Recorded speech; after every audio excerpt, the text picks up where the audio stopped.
यह कहानी एक उत्तर भारत की छोटे से गांव की है, जहां हर साल मानसून के मौसम में घनी बारिश होती है और गांव का नाम रामपुर था।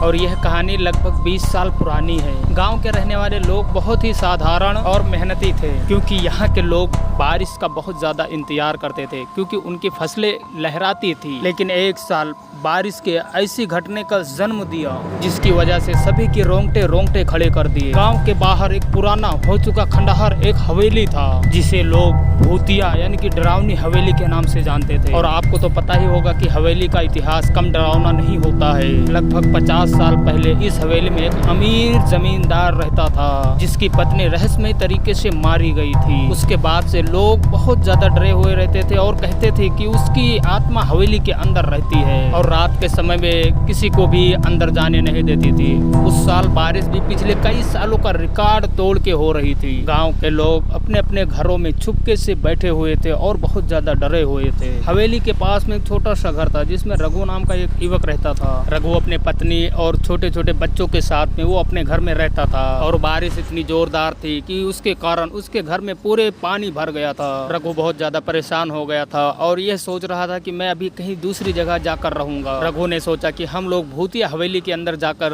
रह सकते हैं, क्योंकि हवेली मजबूत थी और उसमें पानी भरने का कोई डर नहीं था। रघु की पत्नी सुनीता ने मना किया, लेकिन आखिरकार उसने अपने बच्चे की सुरक्षा के लिए वहां पर हाँ भर दी। तभी ये लोग वो यहाँ से निकल के हवेली के अंदर गए और एक कमरे के अंदर वहाँ पे जाकर सोने लगते हैं। बाहर बारिश का और हवाओं का तेज शोर का आवाज था। रात के करीब 12 बज रहे थे। अचानक एक चीख की आवाज ने रघु और उसकी पत्नी को जगा दिया। वो लोग तुरंत उठ जाते और वो देखते हैं कि उनके बच्चे का बिस्तर खाली था। सुनीता ने जोर से चिल्लाते हुए रघु को जगाया। यह दोनों बच्चे की तलाश में इधर उधर भागने लगे। तभी उन्हें एक कमरे से छोटी सी यानी कि हल्की सी रोशनी आती दिखी। ये दोनों उस कमरे की ओर भागे। कमरे में पहुंचकर उन्होंने ऐसा कुछ देख लिया कि उनके होश उड़ा दिए, क्योंकि वो वहाँ पे देख रहे थे कि उनकी बच्चे के सामने एक महिला खड़ी हुई थी, जिसके बाल एकदम से बिखरे हुए थे और आंखें जल रही थी। तभी रघु वहाँ पे बहुत ज्यादा डर जाता और हिम्मत करके पूछता हो, तुम कौन हो और मेरे बच्चे को यहाँ पे क्यों लेकर आई हो? महिला ने एक जोरदार हंसी की ठहाके लगाए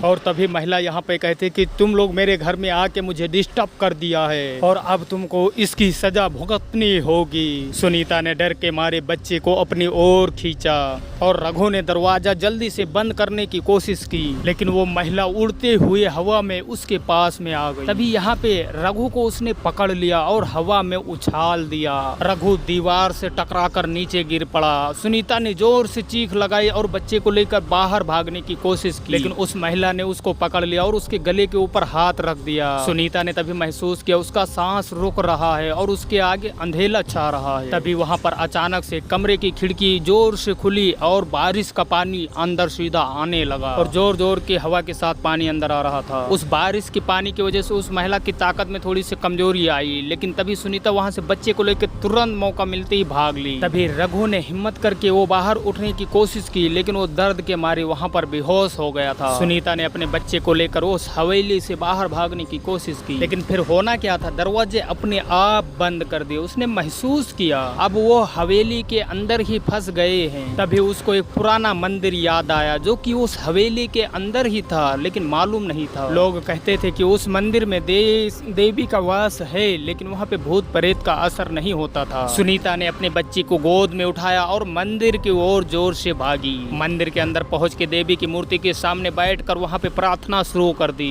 उसने देवी से गुहार लगाई और कहा, हे माँ, हमारी रक्षा करना। तभी वहाँ पे अचानक से मंदिर के अंदर तेज तेज से रोशनी वहाँ पे बहुत ज्यादा फैल गई और वहाँ पे कुछ अजीब सा होने लगा। तभी सुनीता को लगा कि देवी हमारी बातें सुन रही है। तभी उस हवेली के अंदर इतनी जोर जोर से आवाजें आना चालू हो गई और वो महिला वहाँ से चीख कर भाग गई, बाहर निकल गई। तभी वहाँ पे अचानक से हवेली के सारे दरवाजे खुल जाते हैं और वो हवेली के अंदर जाती है। वहाँ पे रघु को ढूंढने के लिए कोशिश करती है। तभी वहाँ पे रघु मिल जाता है और रघु को वो बाहर लेकर आ जाती है। रघु की हालत बहुत ज्यादा खराब हो जाती है और और उसको तुरंत ही अस्पताल पहुंचा देती है। रघु और सुनीता ने अपनी आप बीती गांव वालों को सुनाई। ये सब बात सुन के गांव के मुखिया ने तभी यहाँ पे एक निर्देश देते हैं कि इस हवेली को तुरंत बंद कर दिया जाए। उन्होंने हवेली की चारों ओर बाड़ा लगवा दिया और बोल दिया कि कोई भी हवेली के आसपास भी नहीं जाएगा। लेकिन रघु और सुनीता के वो रात कभी न भूलने वाली बन गई थी। ये लोग आज भी यह बात सोच कर कांप उठते हैं। बारिश के मौसम में, बारिश का मौसम उनके लिए अब भी डरावना होता है और वो अब भगवान को बहुत ही शुक्रिया और कहते हैं कि आपने मेरी जान बचा ली। गांव के लोग भी अब बारिश में उस हवेली के पास में जाने से कतराते हैं। यह कहानी एक डरावनी सच्चाई है जो कि उस गांव के लोगों की जुबान पर आज भी यह कहानी है। हमें ये कहानी सिखाती है कि उनके पूर्वजों का और उनके इतिहासों का ये अनोखा अंदाज था और अनोखी ये कहानी थी। और अनजानी जगहों पर जाने से पहले सोच समझकर कदम उठाना चाहिए, जो कि आपको इस वीडियो से कुछ तो आपको सीख मिला होगा। तो सब्सक्राइब तो बनता है।